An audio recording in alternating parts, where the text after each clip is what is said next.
Hi friends and dear students, I am Ashok Kumar Sharma, the chairman of People Welfare Foundation and the director of AK Study Center. हम लोग आधुनिक काल के बारे में देखेंगे।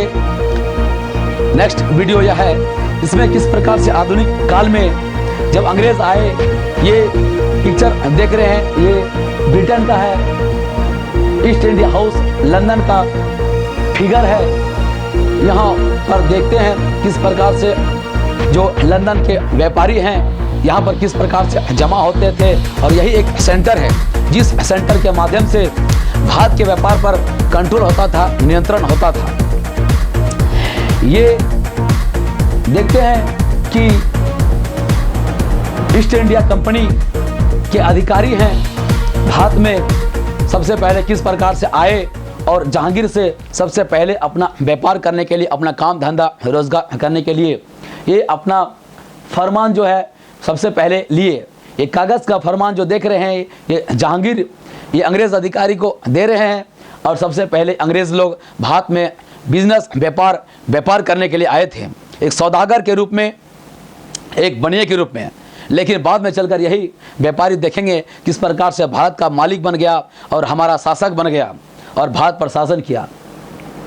बाद में चल के पहले तो व्यापार करने के लिए ये अंग्रेज़ अधिकारी आया था, बाद में अंग्रेज़ों ने धीरे धीरे भारत के राजनीति पर अपना अधिकार किया, व्यापार पर अधिकार किया, इस सत्ता पर अपना अधिकार किया, और यहाँ पर लोगों को गुलाम बनाना स्टार्ट किया। यहाँ के रजवाड़ों को अपने अधीन किया, नियंत्रण में लिया, और एक कठपुतली के माध्यम से, जिस प्रकार से कठपुतली को नचाया जाता है उस प्रकार से यहाँ के रजवाड़ों को बहुत सारे नीतियों के माध्यम से, डॉक्ट्रिन ऑफ लैप्स, विलय की नीति या बहुत सारे इस प्रकार की नीति के माध्यम से भारत के भूभाग क्षेत्रों को और रजवाड़े को अपने नियंत्रण में ले लिए, और कठपुतली के जैसा उसे नचाकर भारत पर शासन किया और भारत के संसाधनों का उन्होंने दोहन किया। भारतीय इतिहास जानने के लिए, आधुनिक भारत इतिहास को जानने के लिए स्रोतों की आवश्यकता, या क्या क्या स्रोतों के माध्यम से आधुनिक भारत के इतिहास को जान सकते हैं, या कौन कौन से रिसोर्स हैं, या कौन कौन से चीज़ हैं जिसके द्वारा हम भारत इतिहास का अध्ययन करते हैं या भारत इतिहास के बारे में जानकारी प्राप्त करते हैं। Sources of modern Indian history, ये बहुत सारे सोर्स हैं, जिसमें से इमारतें, ऐतिहासिक इमारत, हिस्टोरिकल इमारत, ऑफिशियल रिकॉर्डिंग्स, ऑफिस में काम करने वाले दस्तावेज, रिकॉर्ड्स, आर्चीव्स, खाता बही लेखन, सेंट्रल गवर्नमेंट आर्चीव्स, केंद्रीय सरकार का जो दस्तावेज, ये लेख थे या रिकॉर्ड जहाँ पर रखे जाते थे, इनके माध्यम से भी हम आधुनिक भारत के बारे में जानकारी प्राप्त कर सकते हैं। स्टेट गवर्नमेंट आर्चीव्स, राज्य सरकारों के जो दस्तावेज थे, राज्य सरकारों के जो अभिलेखागार थे, जो बड़े बड़े अधिकारियों या प्रांतों के स्तर के अधिकारियों या प्रांतों में जो रिकॉर्ड रखे जाते थे, उन रिकॉर्डों के माध्यम से क्या क्या लिखा गया था, दस्तावेज, किस प्रकार के शासन पद्धति थी, किस प्रकार से अंग्रेज शासन करते थे, किस प्रकार की व्यवस्था था, इन सब प्रकार की चीज़ों, इन प्रकार के माध्यम से भी हम लोग जानते हैं। इनके अलावा जो जुडिशियल रिकॉर्ड्स थे, न्यायिक रिकॉर्ड, इस बहुत सारे रिकॉर्डों के माध्यम से भी हम आधुनिक भारत के जानकारी को हम लोग प्राप्त करते हैं। इतना ही नहीं, और भी बहुत सारे चीज़ हैं, यात्रा वृत्तांत हैं, विदेशियों के यात्रा वृत्तांत, जो विदेशी लोग आए थे, यात्री लोग घूमने के लिए, फिरने के लिए, वे सब बहुत सारे चीज़ें को लिख के गए हैं, लिख के रखे थे। बहुत सारे संस्मरण हैं, यात्रा वृत्तांत हैं, अपने यात्राओं के जो किए थे उसको लिखे थे।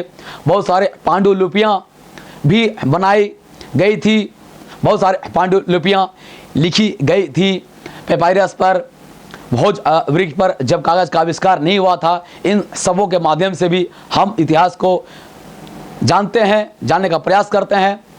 बहुत सारे पांडुलिपि के माध्यम से कुछ प्राचीन इतिहास को, मध्यकालीन इतिहास को या भारत इतिहास के भी बहुत सारे जानकारियाँ हमें मिलती है।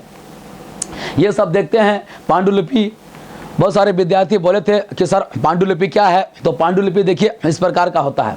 पांडुलिपि भोज वृक्ष या पेपायरस के माध्यम से, या बहुत प्राचीन पद्धति थी, एक कागज़ के जैसा बनाया जाता था, मोटे मोटे पत्थरों का एक कागज़ लकड़ी वगैरह का घास फूस से बनाया जाता था और इस पर जो है कैलीग्राफी हाथ के माध्यम से लिखा जाता था और कुछ लिखकर इतिहास की चीज़ों को, घटनाओं को लिख के या सरकारी दस्तावेजों को लिख के रिकॉर्ड करते थे। इसे ही बोलते हैं हम लोग पांडुलिपि। यह भी देखिए पांडुलिपि का एक पांडुलिपि लिखा गया, ये भी पांडुलिपि का प्रकार है। तो इस प्रकार के और भी बहुत सारे प्रकार के पांडुलिपियाँ हुआ करती थी। ये हम लोग देखते हैं नेशनल आर्chives ऑफ इंडिया, ये भारत राष्ट्र संग्रहालय 1920 में बना था।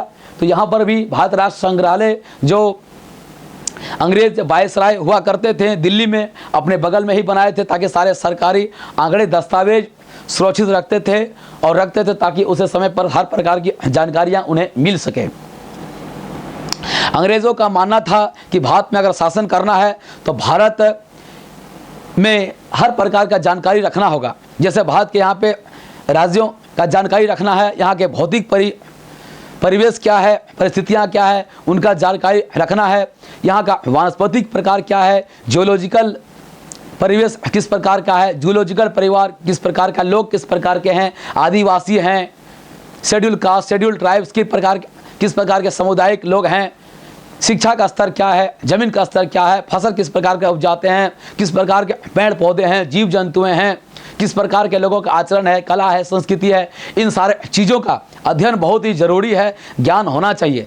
इन प्रकार के ज्ञान के अध्ययन से ही हम लोग अच्छी तरह से यहाँ पर शासन कर सकते हैं, भारत पर शासन कर सकते हैं। तो अंग्रेज़ों का इस प्रकार का मानना था, तो इसलिए यहाँ पर अंग्रेज़ लोग भारत का सारा जानकारी, हर प्रकार का जानकारी, संपूर्ण भारत से जानकारी इकट्ठा करते थे, अभिलेख इकट्ठा करते थे और इस प्रकार का सारा जानकारी अपने रिकॉर्ड्स में रखते थे, आर्चिव्स में रखते थे, अभिलेखागार में रखते थे। और 1920 में इसी प्रकार का एक अभिलेखागार, भारतीय राष्ट्र अभिलेखागार बनाया गया जो न्यू दिल्ली में था। क्वेश्चन भी पूछा जाता है कि 8th क्लास में भारत राष्ट्र अभिलेखागार कब बना, तो 1920 में बना है। ये सब चीज़ हम लोग देखते हैं, ये सब सारा चीज़ अंग्रेज़ों ने यहाँ पर किया। वे लोग जानकारी इकट्ठा करते थे, जनगणना करते थे, आंकड़ा लेते थे, आंकड़ा को कलेक्ट करते थे। और इसी चीज़ को हम लोगों ने भी, भारत ने भी, जब भारत आज़ाद हुआ, स्वतंत्र भारत हुआ, उन्होंने भी इस पद्धति को अपनाया, अंगीकार किया। एक निश्चित अंतराल में अंग्रेज़ लोग आंकड़ा इकट्ठा किया करते थे, उसी प्रकार से भारत ने भी 10 वर्ष के अंतराल में, हर 10 वर्ष के पहले वर्ष में आंकड़ा इकट्ठा करने का काम भारत ने भी किया। जैसे हम लोग जनगणना, उसे जनगणना भी कहते हैं। तो सेंसस, भारतीय सेंसस, भारत आंकड़ा सबसे पहला भारतीय सेंसस 1951, और सारे अंतरालों 10-10 वर्ष के अंतराल में हमेशा भारत का जनगणना किया गया। 1951, उसके बाद 1961, 1971, 1981 में नहीं किया गया, 1991, 2001, उसके बाद 2011 में भारत में जनगणना आंकड़ा को प्राप्त किया गया। अब नेक्स्ट आने वाला है। तो इस तरह से ये आंकड़ा बहुत ही ज़रूरी होता है, ये अंग्रेज पहले समझ चुके थे और इसी चीज़ को भी हम लोगों ने भी, भारतीयों ने भी अपनाया है। तो यही है, ये देख सकते हैं नेशनल आर्chives ऑफ इंडिया, भारत राष्ट्र संग्रहालय का तस्वीर देख सकते हैं। यही तस्वीर है, पुस्तकों में भी है और इसे आपको समझना चाहिए। कैलीग्राफी क्या है, क्लास 8 के स्टैंडर्ड के विद्यार्थी को ये सब समझना चाहिए। कैलीग्राफी, सोलेख नवीस वे लोग होते थे जो अपने हाथों से बहुत ही सुंदर लिखते थे। उस समय तो इन लोगों को काम मिलता था, या ये लोग राजे रजवाड़ों का या प्रशासनिक कार्यों का लेखा जोखा अच्छी तरह से लिख के रखते थे, क्योंकि उस समय आधुनिक प्रिंटिंग प्रेस का आविष्कार नहीं हुआ था, आधुनिक गैजेट्स का आविष्कार नहीं हुआ था, इस प्रकार से लिखने का व्यवस्था नहीं था, लोग हाथों से लिखते थे। तो सोलेख नवीस उसी को कहते हैं जो अच्छे प्रकार से लिखते हैं या रिकॉर्ड लिखने का काम करते थे, कैलीग्राफी इसे कहते हैं। ये इस प्रकार का सर्वे लेखन के माध्यम से भी रखते थे, जूलॉजिकल सर्वे, ये सब चीज़ें हैं। अंग्रेज जब भारत आए तो उन्होंने यहाँ पर अपना अधिकार जमा लिया और इस तरह से यहाँ पर लोगों में भी आक्रोश हुआ और अंततः बहुत सारे लड़ाइयाँ हुई, उनमें से महत्वपूर्ण लड़ाई विद्रोह 1857 का सिपाही विद्रोह। ये 1857 का विद्रोह देख सकते हैं किस प्रकार अंग्रेज़ और भारतीयों के बीच प्रतिद्वंद्विता और किस प्रकार से लड़ाइयाँ हो रही हैं। ये भी 1857 का विद्रोह का फोटो किस प्रकार से भारतीयों का दमन किया जा रहा है, लोगों को बांधकर जानवर की तरह मारा जा रहा है, पीटा जा रहा है, उसे काटा जा रहा है, तलवार से काटा जा रहा है, मारा जा रहा है, किस तरह से निर्दयतापूर्वक अत्याचार अंग्रेज कर रहे हैं। तो भारतीयों के साथ ऐसा ही पहले होता था। ब्रिटिश लोग भारतीयों को जानवर की तरह समझते थे, निर्दयी पशु की तरह व्यवहार करते थे और उसे सामान की तरह, आलू बैंगन की तरह काटते मारते थे। तो अंग्रेजों ने भारत के साथ कभी न्याय नहीं किया, कभी अच्छा किया ही नहीं। प्रिंटिंग प्रेस आधुनिक काल में जब आया तो विचार बहुत ही तेज माध्यम से, देखिए प्रिंटिंग प्रेस के माध्यम से फैलने लगे। ये सारे आधुनिक आविष्कार हैं, प्रिंटिंग प्रेस में लोग काम करने लगे और इस तरह से विचारों का प्रसार होने लगा। आधुनिक काल में लोग बहुत सारे ब्रिटिश ईस्ट इंडिया कंपनी के काल में, औपनिवेशिक काल में भारतीय बहुत सारे लोग किस प्रकार से आप देख सकते हैं कि गरीब लोग मजबूर हो गए थे मजदूरी करने के लिए, काम करने के लिए गरीबी में, और बहुत ही गंदे और बहुत ही ख़राब परिस्थिति में ज़िंदगी जीने के लिए कितनी मजबूरी से लोग जीते थे। लोगों का क्या हाल हो गया आप देख सकते हैं, गरीब लोगों का हाल, मजदूरों का हाल। ये सब गरीब मजदूर हैं। तो ये सब चीज़ हम लोगों ने देखा और समझा। तो ये सारा भारत का इतिहास के बारे में देखा और समझा।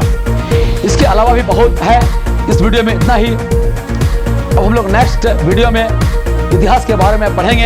ये वीडियो केवल 8 क्लास के लिए नहीं बल्कि 9, 10, 11, 12 के साथ सभी प्रकार के सामान्य कंपटीशन के साथ ही बीपीएससी, जेपीएससी, यूपीएससी सभी प्रकार के समान विद्यार्थियों के लिए उतना ही इम्पोर्टेंट है। Thank you very much for watching this video. हमारे साथ बने रहने के लिए बहुत बहुत धन्यवाद। इस वीडियो के चैनल को सब्सक्राइब करना ना भूलें और चैनल का लिंक अगर दूसरे स्टूडेंट को भी शेयर करें। From A.K. Sharma, Ashok Kumar Sharma, the chairman of People Welfare Foundation and the director of A.K. Study Center. Jai Hind.